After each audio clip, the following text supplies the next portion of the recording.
देखो पीपीटी दिख रही है स्क्रीन पे।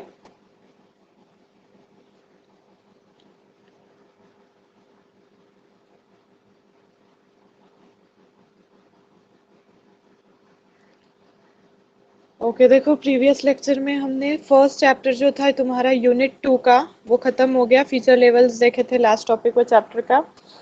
ठीक है, तो वहाँ पे वो चैप्टर तुम्हारा एंड हो गया। अब सेकंड चैप्टर हम यूनिट 2 का स्टार्ट कर रहे हैं, that is direct 3D11 and rendering pipeline.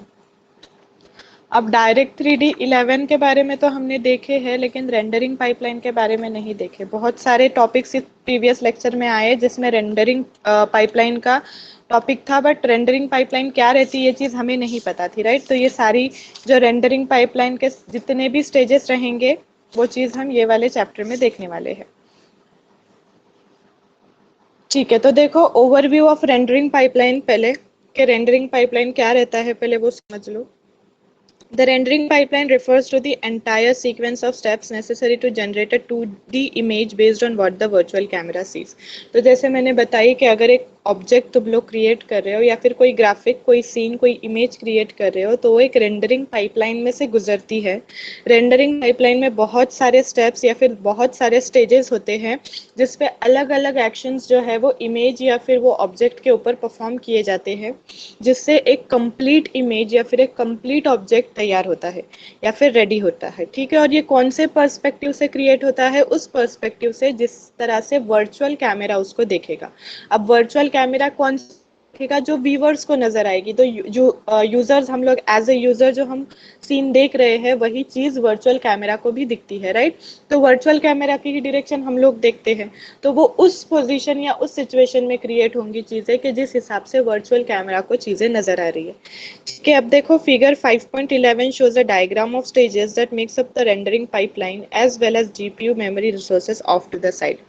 तो देखो जो नीचे ये फिगर दिख में बहुत सारे रेंडरिंग पाइपलाइन के स्टेजेस दिखाए हुए हैं, एज वेल एज जो जीपीयू उसके लिए लगते हैं वो जीपीयू रिसोर्सेज भी बताए गए हैं।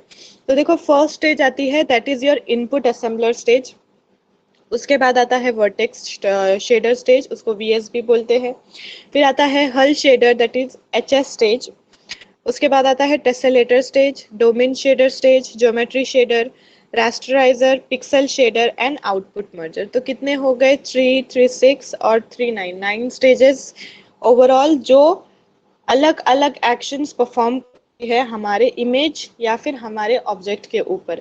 और इतने सारे स्टेजेस से गुजरने के बाद क्या मिलता है हमें? एक परफेक्ट आउटपुट या एक परफेक्ट क्रिएटेड इमेज या फिर ऑब्जेक्ट हमें मिलता है किस पोजीशन और किस सिचुएशन में, जिस हिसाब से वर्चुअल कैमरा उस इमेज को या उस ऑब्जेक्ट को देख रहा है। ठीक है, उसी के बाद देखो बीच में एक स्ट्रीम आउटपुट एसओ स्टेज है और बाजू में जीपीयू रिसोर्सेज दिए हुए हैं। जीपीयू रिसोर्सेज कौन से दिए हुए हैं? बफर्स और टेक्सचर्स। तो बफर्स और टेक्सचर्स भी हम देखेंगे क्या रहते हैं, और ये सारे स्टेजेस वन बाय वन अब रेंडरिंग पाइपलाइन वाले चैप्टर में हमको देखने हैं। तो this is the overview of rendering pipeline के कौन कौन से स्टेजेस इन्वॉल्व है, ठीक है, और किस सीक्वेंस में जाते हैं, एज वेल एज कौन से जीपीयू रिसोर्सेस इन्वॉल्व है। अब देखो,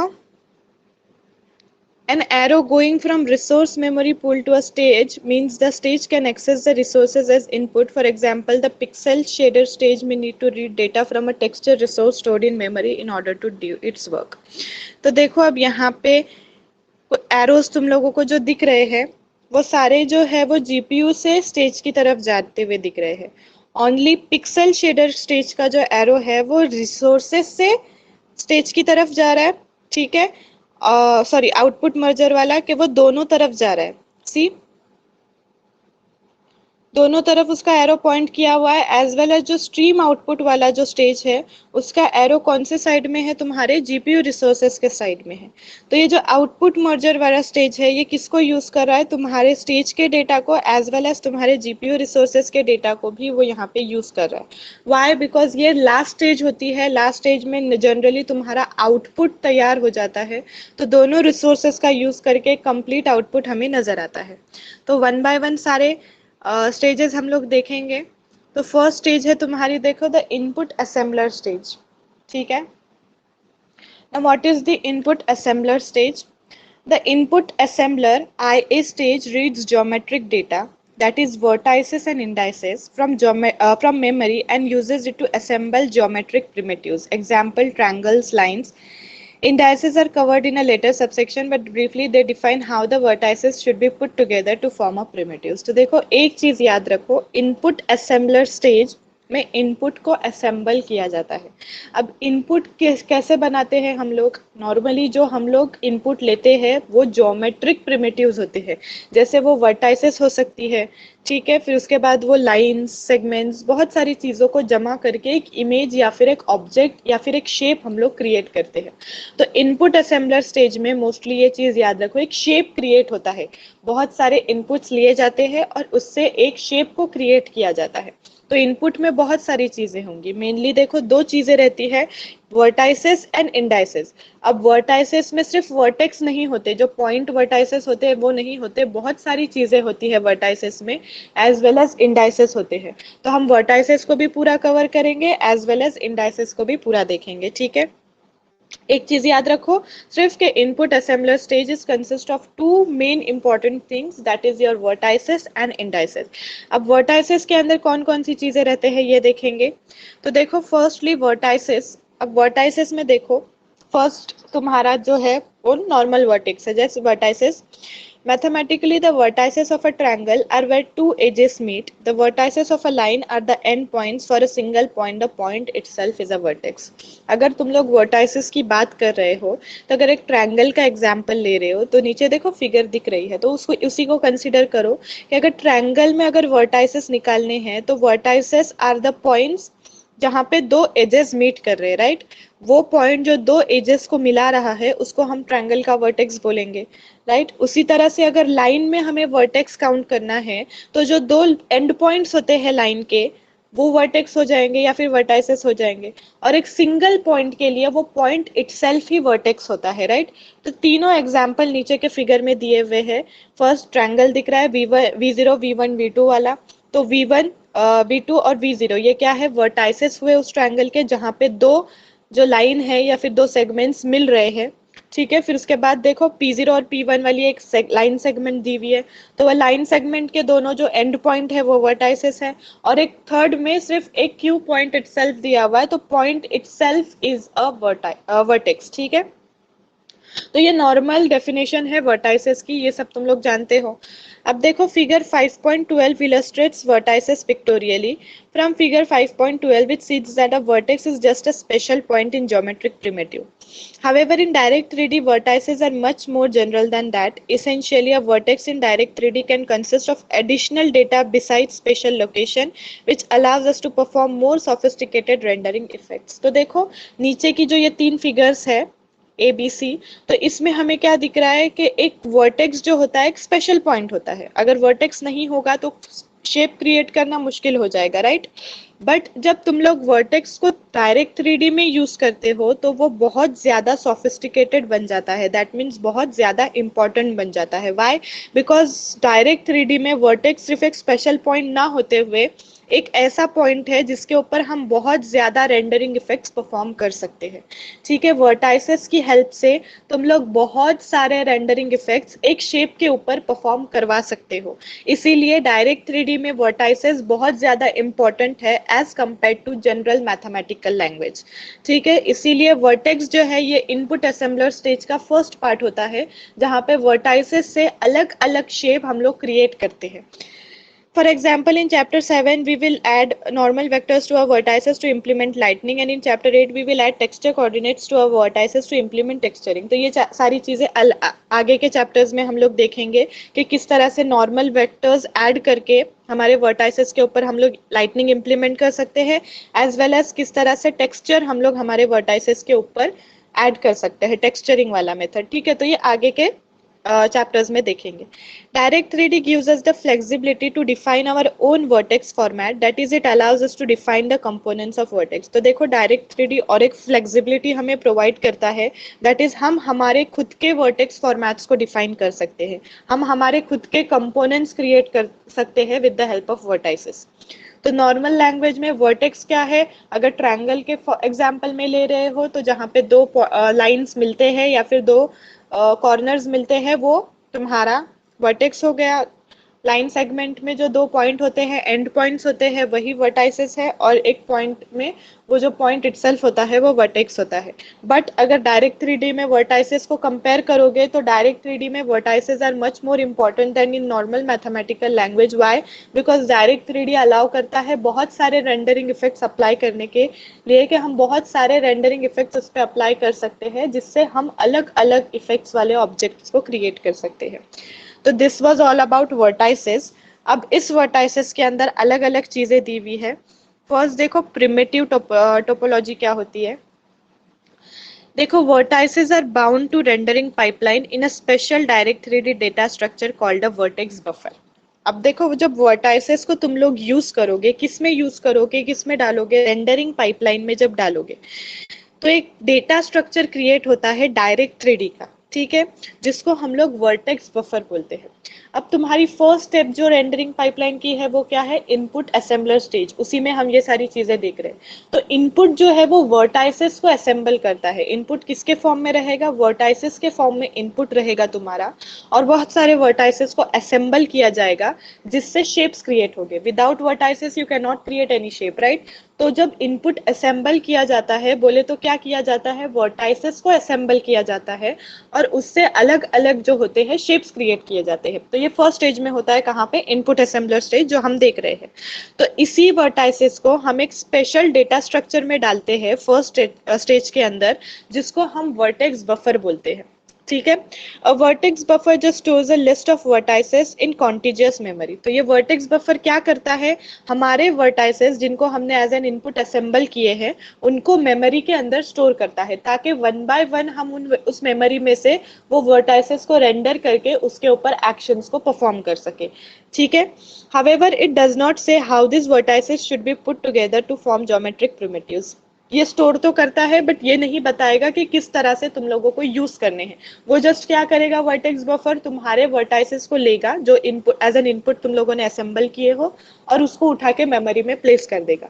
वो उसका काम सिर्फ स्टोरेज का है, वो सिर्फ मेमोरी में प्लेस करा है। वो तुमको ये नहीं बताएगा कि तुम इस वर्टाइसेस से कौन सा शेप बना सकते हो, या किस तरह से तुमको ये वर्टाइसेस को असेंबल करना है एक शेप क्रिएट करने के लिए। ये सारा जो ऑपरेशन है ये तुम्हें खुद परफॉर्म करना है उसके ऊपर, ठीक है। For example, should every two vertices in the vertex buffer be interpreted as line, or should every three vertices in the vertex buffer be interpreted as a triangle? We tell Direct 3D how to form geometric primitives from the vertex data by specifying the primitive topology. तो देखो अगर दो vertices तुम लोगों ने जमा किए हो तो जरूरी है कि वो दो वर्टाइसेस का एक लाइन सेगमेंट ही क्रिएट हो रहा हो, नहीं हो सकता है तुम अलग अलग दो पॉइंट्स क्रिएट कर रहे हो। या फिर अगर थ्री वर्टाइसेस दिए हुए तो जरूरी नहीं कि वो थ्री वर्टाइसेस से एक ट्रायंगल ही क्रिएट हो रहा हो सकता है एक लाइन और एक सिंगल पॉइंट तुम लोग क्रिएट करना चाहते हो। तो ये वर्टेक्स बफर तुम्हें नहीं बताता कि तुमको कौन सा शेप क्रिएट करना है, तुम अपने ओन माइंड से, खुद के दिमाग से तुम लोग शेप्स क्रिएट करते हो। वर्टेक्स बफर का काम होता है सिर्फ तुम्हारे वर्टाइसेस को कॉन्टिजियस मेमोरी में स्टोर करना, और वहां से तुम लोग वन बाय वन वो वर्टाइसेस को उठाकर एक खुद के माइंड से अलग अलग शेप्स को क्रिएट करते हो, ठीक है। और ये सारा हेल्प तुमको प्रिमिटिव टोपोलॉजी करता है। उसके बाद देखो तुम्हारा फर्स्ट स्ट्रक्चर आता है दैट इज पॉइंट लिस्ट। अब तुमने वर्टाइसेस को स्टोर कर दिए, कहाँ पे स्टोर कर दिए, तुम्हारे मेमोरी के अंदर with the help of vertex buffer. ये प्रिमिटिव टोपोलॉजी में हुआ। अब वो वर्टाइसेस जो एज एन इनपुट तुमने स्टोर किए हो मेमोरी के अंदर, उस वर्टाइसेस के हेल्प से अलग अलग शेप्स को क्रिएट किस तरह से किया जाता है। तो अलग अलग शेप्स दिए हुए हैं कि किस तरह से अलग अलग चीजें बना सकते हो। फर्स्ट चीज है तुम्हारी point list. Now what is point list? देखो a point list is specified by D3 D11 primitive topology point list। तो देखो हर एक स्ट्रक्चर जो तुम लोग क्रिएट करोगे उसका एक कोडिंग में एक फॉर्मेट रहेगा कि ये फॉर्मेट डालने के बाद उस चीज को तुम स्पेसिफाई कर सकते हो। तो जब पॉइंट लिस्ट को स्पेसिफाई करोगे तो ये स्ट्रक्चर यूज होगा D3 D11। Why? Because direct 3D direct 11 you are using primitive topology का यूज कर रहे हो, easily primitive topology. Why you are using primitive topology? Because हमारा जो वर्टाइसेस है वो मेमोरी में स्टोर्ड है, वर्टेक्स बफर ने उसको स्टोर किया है, ठीक है। तो वो प्रिमिटिव टोपोलॉजी वाला पार्ट है, इसीलिए यहाँ पे हम primitive topology underscore point list. तो जो भी स्ट्रक्चर क्रिएट करोगे वो प्रिमिटिव टोपोलॉजी के आगे वो स्ट्रक्चर का बस नाम देना है। तो ये कॉमन रहेगा, बस जो स्ट्रक्चर रहेगा वो चेंज होगा। जैसे यहाँ पे है पॉइंट लिस्ट, ठीक है। With a point list every vertex in a draw call is drawn as an individual point. ठीक है, अब देखो अगर तुम लोग पॉइंट लिस्ट का यूज कर रहे हो, अगर वर्टेक्स बफर को या फिर प्रिमिटिव टोपोलॉजी को तुम क्या कॉल दे रहे हो कि तुम कौन सा स्ट्रक्चर क्रिएट कर रहे हो, पॉइंट लिस्ट वाला, तो जितने भी तुम्हारे वर्टाइसेस तुम्हारे वर्टेक्स बफर के मेमोरी में स्टोर्ड है वो as a point list create होंगे। मतलब वो उठकर वहां से ऐसा स्ट्रक्चर क्रिएट करेंगे जिसमें सिर्फ अलग अलग इंडिविजुअल पॉइंट एक लिस्ट के फॉर्मेट में अरेंज किए जाएंगे। ठीक है, जैसे यहाँ पे फिगर में दिख रहा है 0.0 1 2 3 4 5 6 7। सपोज तुम्हारे पास 7 वर्टाइसेस तुमने मेमोरी में स्टोर किए थे और तुमने ड्रॉ कॉल क्या दिए, पॉइंट लिस्ट का ड्रॉ कॉल दिए प्रिमिटिव टोपोलॉजी को। तो अब वो मेमोरी में जितने भी वर्टाइसेस, जो 7 वर्टाइसेस स्टोर्ड थे, वो कौन सा स्ट्रक्चर क्रिएट करेंगे, पॉइंट लिस्ट का स्ट्रक्चर क्रिएट करेंगे जिसमें हर एक पॉइंट, हर एक vertex as an individual point place किया जाएगा। ठीक है, तुमने पॉइंट लिस्ट का स्ट्रक्चर दिए हो इसीलिए। तो ये हुआ तुम्हारा पॉइंट लिस्ट। उसके बाद आती है तुम्हारी लाइन स्ट्रिप। अब देखो लाइन स्ट्रिप को भी स्पेसिफाई जब करोगे तो कौन सा स्ट्रक्चर रहेगा, D3 D11 प्रिमिटिव टोपोलॉजी। अब पॉइंट लिस्ट के बजाय यहाँ पे क्या देना है, लाइन स्ट्रिप देनी है। A line strip, the vertices in draw call are connected to form lines। तो अगर तुम लोग लाइन स्ट्रिप को स्पेसिफाई कर रहे हो तो जितने भी वर्टाइसेस तुम्हारे मेमोरी में स्टोर्ड रहेंगे वो क्या करेंगे, एक दूसरे को कनेक्ट होके लाइन की स्ट्रिप क्रिएट करेंगे। Why? Because you are specifying it as a line strip। तो सपोज अगर 7 वर्टाइसेस तुमने तुम्हारे वर्टेक्स बफर वाले मेमोरी में स्टोर किए हो तो वो साथ के साथ जो वर्टाइसेस रहेंगे वो बाहर आके एक स्ट्रक्चर फॉर्म करेंगे जो लाइन स्ट्रिप के फॉर्मेट में तुम्हें दिख रहा है। जैसे देखो यहाँ पे 0 से 1 एक लाइन हो गई, ठीक है, 1 से 2 एक लाइन हो गई, 2 से 3 एक लाइन हो गई। तो सारे जो वर्टाइसेस है वो एक दूसरे से चिपक के लाइंस बना रहे हैं और ये स्ट्रिप के फॉर्मेट में रहेगा। मतलब लाइंस इंडिविजुअल नहीं रहेंगे, एक दूसरे से जुड़ी हुई रहेंगी। Why? Because this is line as well as strip. तो स्ट्रिप क्या होती है, एक दूसरे से जुड़ी हुई चीज रहती है। ठीक है, तो ये लाइंस जो रहेंगे वो स्ट्रिप के फॉर्मेट में रहेंगे, दैट मीन्स एक दूसरे से जुड़े हुए रहेंगे। तो ये हो गया तुम्हारा लाइन स्ट्रिप का फॉर्मेट। तो जब लाइन स्ट्रिप बनाते हो बोले तो क्या, जितने भी वर्टाइसेस तुम्हारे वर्टेक्स बफर के मेमोरी में स्टोर्ड है वो बाहर आके एक लाइन स्ट्रिप का फॉर्मेट क्रिएट करेंगे जो कुछ इस तरह से दिख रहा है, फिगर बी जहां पे दिख रही है। तो ये तुम्हारा लाइन स्ट्रिप का एग्जाम्पल है। उसके बाद देखो आता है लाइन लिस्ट। अब लाइन लिस्ट को किस तरह से स्पेसिफाई करोगे, सेम, बस जहां पे तुमने लाइन स्ट्रिप दिए थे वहां पे लाइन लिस्ट लगाना है। D3 D11 underscore primitive underscore topology underscore line list. यहाँ पे सिर्फ स्ट्रक्चर को चेंज करना है तुम्हें, बाकी का फॉर्मेट एज इट इज रहेगा सारे स्ट्रक्चर्स के लिए। ठीक है, with a line list every 2 vertices in the draw call forms an individual line, जैसे फिगर में दिख रहा है नीचे। So two n vertices induces n lines. The difference between a line list and a strip is that the lines in the line list may be disconnected, whereas a line strip automatically assumes they are connected. By assuming connectivity, fewer vertices can be used because each interior vertex is shared by 2 lines. अब देखो line strip में क्या हो रहा था, same lines बन रहे थे बट वो लाइंस एक दूसरे से कनेक्टेड थे। लाइन लिस्ट वैसी नहीं होती, स्ट्रिप एक दूसरे से कनेक्टेड होती है, लिस्ट इंडिविजुअल लाइंस क्रिएट करेगी। जितने भी वर्टाइसेस तुम्हारे वर्टेक्स बफर के मेमोरी में स्टोर्ड रहेंगे उनके हर 2 वर्टाइसेस की एक लाइन क्रिएट की जाएगी। जैसे 0 to 1 एक लाइन हो गई, 2 से 3 एक लाइन हो गई, 4 से 5 एक लाइन हो गई और 6 से 7 एक लाइन हो गई। तो ये इंडिविजुअल लाइंस को क्रिएट कर रहा है बजाय वो सारे लाइंस को कनेक्ट करने के। ठीक है, तो वो कनेक्शन लाइन स्ट्रिप में हो रहा था, लाइन लिस्ट में कनेक्टेड नहीं रहेंगे, वो इंडिविजुअल लाइंस को क्रिएट करेगा। यहाँ पे वर्टाइसेस ज्यादा यूज होंगे। वाई? बिकॉज लाइन स्ट्रिप में क्या हो रहा था, 0 to 1 एक लाइन बनी, फिर 1 का ही इस्तेमाल करके हम 1 से 2 को कनेक्ट कर रहे थे। तो जो 1 वाला वर्टेक्स था वो 2 टाइम यूज हो रहा है, 2 लाइंस क्रिएट करने के लिए यूज हो रहा है, राइट। 0 से 1 भी और 1 से 2 भी, मतलब एक वर्टेक्स को हम 2 बार यूज कर रहे थे। लेकिन लाइन लिस्ट में वैसा नहीं होता, हर एक वर्टेक्स को सिर्फ एक ही बार यूज किया जाएगा, तो इससे कम लाइंस बनेंगे और ज्यादा वर्टाइसेस का यूज किया जाएगा। जबकि लाइन स्ट्रिप में हम लोग कम वर्टाइसेस का यूज कर रहे थे और ज्यादा लाइन सेगमेंट्स को क्रिएट कर रहे थे। लाइन लिस्ट में क्या हो रहा है, हम लोग ज्यादा वर्टाइसेस का यूज कर रहे हैं और कम लाइन सेगमेंट्स को क्रिएट कर रहे हैं। तो this is called as line list. अब उसके बाद देखो आता है ट्रायंगल स्ट्रिप। ये भी एक तरह का स्ट्रक्चर है, देखो triangle strip is specified by D3 D11 primitive topology. अब यहाँ पे क्या आएगा, ट्रायंगल स्ट्रिप आएगा। Why, because we are creating triangle strip. जिस तरह से हमने लाइन स्ट्रिप क्रिएट किए उसी तरह से ट्रायंगल स्ट्रिप्स भी क्रिएट किए जाते हैं, बस वहां पे लाइंस थे, यहाँ पे ट्रायंगल्स एक दूसरे को कनेक्ट होकर स्ट्रिप्स क्रिएट करते हैं, ठीक है। With a triangle strip it is assume that the triangles are connected as shown in the figure. To form a strip, by assuming connectivity, we see that vertices are shared between adjacent triangles and n vertices induce n minus 2 triangles. तो देखो जितने भी तुम्हारे vertices तुम्हारे vertex buffer वाले memory में stored रहेंगे वो बाहर निकल के एक स्ट्रक्चर क्रिएट करेंगे जिसमें ट्रायंगल्स एक दूसरे से कनेक्टेड है। अब जैसे 0 से 1 एक लाइन हमने बना दिए, ठीक है, तो 1 से 2 एक लाइन हम लोग बना रहे थे। पहले लाइन स्ट्रिप वाला एग्जाम्पल देखो, line strip as it is create की हुई है, बस जो ट्रायंगल्स फॉर्म हो रहे हैं वो बाकी के जो बचे हुए वर्टाइसेस है उनको ज्वाइन करके फॉर्म हुए हुए। जैसे 0 से 1 और 1 से 2 तो हमने ज्वाइन किए, तो बचा हुआ कौन सा पार्ट है, 0 से 2, तो 0 से 2 को भी कनेक्ट कर दिए। फिर ऊपर 1 से 3, 1 से 3 को भी कनेक्ट कर दिए। फिर वापस से एक ट्रायंगल 2 से 4 को कनेक्ट कर दिए। फिर 3 से 5, 4 से 6 और 5 से 7। तो ये सारे जो चीजें हैं ये हम ट्रायंगल्स फॉर्म करते हैं एक स्ट्रिप के फॉर्मेट में, जिसमें हर एक लाइन जो है वो यूज हो रही है दूसरे एडजेसेंट ट्रायंगल के लिए। जैसे 1 से लेके जो 2 है ये पहले वाले ट्रायंगल के लिए भी यूज हो रहा है एज वेल एज वो दूसरे ट्रायंगल के लिए भी यूज हो रहा है। सिमिलर वे में जो 2 से 3 है वो भी 2 ट्रायंगल्स के लिए यूज हो रहा है, 3 से 4 भी 2 ट्रायंगल्स के लिए यूज हो रहा है। तो यहाँ पे हर एक line segment 2 triangles, 2 adjacent triangles के लिए यूज होता है। तो ये कहलाता है तुम्हारा ट्रायंगल स्ट्रिप, जिसमें हम लोग जितने भी तुम्हारे वर्टाइसेस स्टोर्ड है वर्टेक्स बफर के मेमोरी में, वो वर्टाइसेस की हेल्प से हम लोग ट्रायंगल्स क्रिएट करते हैं, बट वो ट्रायंगल स्ट्रिप के फॉर्मेट में होते हैं, दैट इज वो एक दूसरे से कनेक्टेड होते हैं, ठीक है। This is called as triangle strip. And lastly comes your triangle list. अब ट्रायंगल लिस्ट में क्या होता है तुम लोगों का, सी A triangle list is specified by D3 D11 primitive topology triangle list। यहाँ पे सिर्फ ट्रायंगल स्ट्रिप के जगह ट्रायंगल लिस्ट लगाया जाएगा।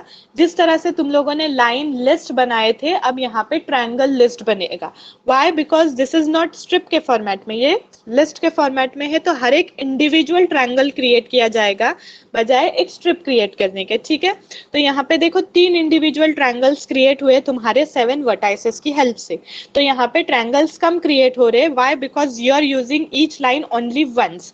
लेकिन ट्रायंगल स्ट्रिप में हम क्या कर रहे थे, हर लाइन को 2 ट्रायंगल्स में यूज कर रहे थे, इसीलिए ज्यादा ट्रायंगल्स हम क्रिएट कर पाए, ठीक है।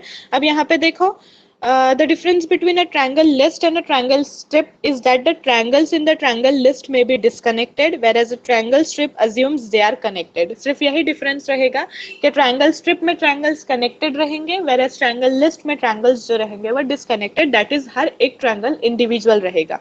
और एक चीज कि यहाँ पे हम लोग कम triangles create कर पाएंगे, why? Because हर एक line सिर्फ एक बार ही यूज हुई है, और जो ट्रायंगल स्ट्रिप रहेगा उसमें ज्यादा ट्रायंगल्स क्रिएट होंगे।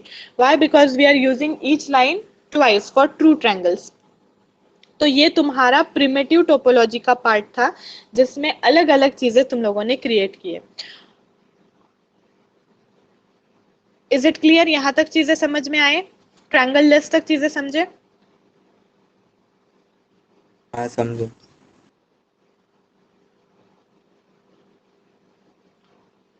Okay. Now see what are primitives with adjacency. देखो, triangle list with adjacency is where for each triangle you also include its 3 neighboring triangles called the adjacent triangles।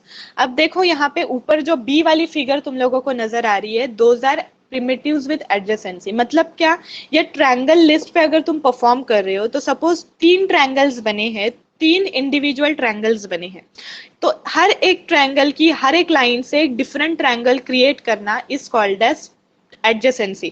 मतलब हर एक line से एक adjacent triangle create होगा एक individual triangle के लिए। जैसे फर्स्ट ट्रायंगल पे देखो अलग अलग 3 ट्रायंगल्स फॉर्म किए, जैसे 2 से 0 जो लाइन थी उसमें और 2 लाइन ज्वाइन करके हमने एक ट्रायंगल बनाए। फिर जो 2 से 4 लाइन थी उसमें और 2 लाइन ज्वाइन करके हमने एक ट्रायंगल बनाए। तो 2 लाइन ज्वाइन करने के लिए सिर्फ एक पॉइंट लग रहा है, राइट। जैसे 2 से 4 को अगर एक ट्रायंगल क्रिएट करना है तो सिर्फ एक 0.3 हमने बाहर दिए। उसी तरह से लेफ्ट साइड में 2 से 0 का ट्रायंगल जब क्रिएट किया ये तो सिर्फ एक 0.1 हमने बाहर दिए। उसी तरह से 4 से 0 का अगर एक ट्रायंगल क्रिएट करना है तो 0.5 हमने जस्ट बाहर दिए। ठीक है, तो इससे क्या हुआ, हर एक इंडिविजुअल ट्रायंगल के साइड में 3 एडजेसेंट ट्रायंगल्स हमने क्रिएट किए। तो these are called as primitives with adjacency. This is used for the geometry shader where certain geometry shading algorithms needs access to the adjacent triangles। तो normally ये process जो है ये geometry shader वाले stage में use किया जाता है, जहाँ पे जो सर्टन ज्योमेट्री है उसमें शेडिंग algorithms का यूज करके एक एडजेसेंट ट्रायंगल को क्रिएट किया जाए। तो ये नॉर्मली इनपुट असेंबलर स्टेज में ना होते हुए तुम्हारे ज्योमेट्रिक शेडर स्टेज में यूज होता है। ज्योमेट्री शेडर स्टेज आगे हम लोग देखेंगे। ठीक है, उसके बाद देखो, in order for a geometry shader to get those adjacent triangles, the adjacent triangles need to be submitted to the pipeline in the vertex or index buffers along with the triangle itself, and direct 3D 11 primitive topology triangle list ADJ topology must be specified so that the pipeline knows how to construct the triangle and its adjacent triangles from the vertex buffer। तो देखो, in order के geometric shader तुम्हारे adjacency primitives को use कर पाए तो उससे पहले हमें क्या करना पड़ता है, हमें जो हमारे प्रिमिटिव्स है या फिर जो हमारे वर्टाइसेस है या फिर हमारे जो ट्रायंगल्स है, जैसे यहाँ पे ट्रायंगल लिस्ट क्रिएट की गई है, वो ट्रायंगल लिस्ट को हमें सबमिट करना पड़ता है पाइपलाइन में, तुम्हारे रेंडरिंग पाइपलाइन में, जहाँ पे वर्टेक्स या फिर इंडेक्स बफर्स का यूज किया जाएगा। वर्टेक्स बफर्स जो वर्टाइसेस को स्टोर करते हैं, इंडेक्स बफर्स वो होते हैं जो इंडाइसेस को स्टोर करते हैं। तो होल एज अ होल जो तुम्हारा ट्रायंगल लिस्ट रहेगा उसको तुम सबमिट करोगे कहाँ पे, तुम्हारे पाइपलाइन के अंदर, और पाइपलाइन में वो स्टोर होंगे या तो वर्टेक्स बफर में या तो फिर इंडेक्स बफर में। ठीक है, और तुम इस चीज को कौन से स्ट्रक्चर से स्पेसिफाई करते हो, कौन से फॉर्मेट से स्पेसिफाई करते हो, D3 D11 primitive topology triangle list. बस आगे क्या लगेगा, एडीजे बोले तो तुम्हारा एडजेसेंसी प्रिमिटिव। ठीक है, तो ये तुम्हारा किसके लिए रहेगा, एडजेसेंसी प्रिमिटिव्स के लिए यूज होगा, जहां पे हम लोग क्या करते हैं, हर इंडिविजुअल ट्रायंगल के तीनों साइड में एक अलग ट्रायंगल को, अलग अलग ट्रायंगल्स को क्रिएट करते हैं जिनको हम एडजेसेंट ट्रायंगल्स बोलते हैं, और ये एडजेसेंसी प्रिमिटिव्स में आता है। और इसको डिफाइन करने का एक अलग से फॉर्मेट होता है, D3 D11 primitive topology triangle list ADJ। ठीक है, तो this is all about primitives with adjacency, जहाँ पे हम लोग अलग प्रिमिटिव्स क्रिएट करते हैं जो एडजेसेंसी या फिर एडजेसेंट फॉर्मेट में होते हैं। यहाँ तक क्लियर है? एडजेसेंसी प्रिमिटिव समझ में आया?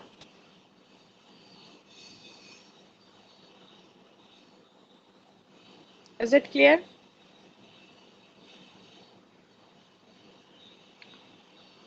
ठीक है, उसके बाद देखो आता है तुम्हारा कंट्रोल पॉइंट पैच लिस्ट। तो ये क्या होता है, तुम्हारा D3 D11 primitive topology N control point patch list. तो देखो ये स्ट्रक्चर है, ये फॉर्मेट है उसका। Topology type indicates that the vertex data should be interpreted as patch list with n control points. These are used in the optional tessellation stage of the rendering pipeline.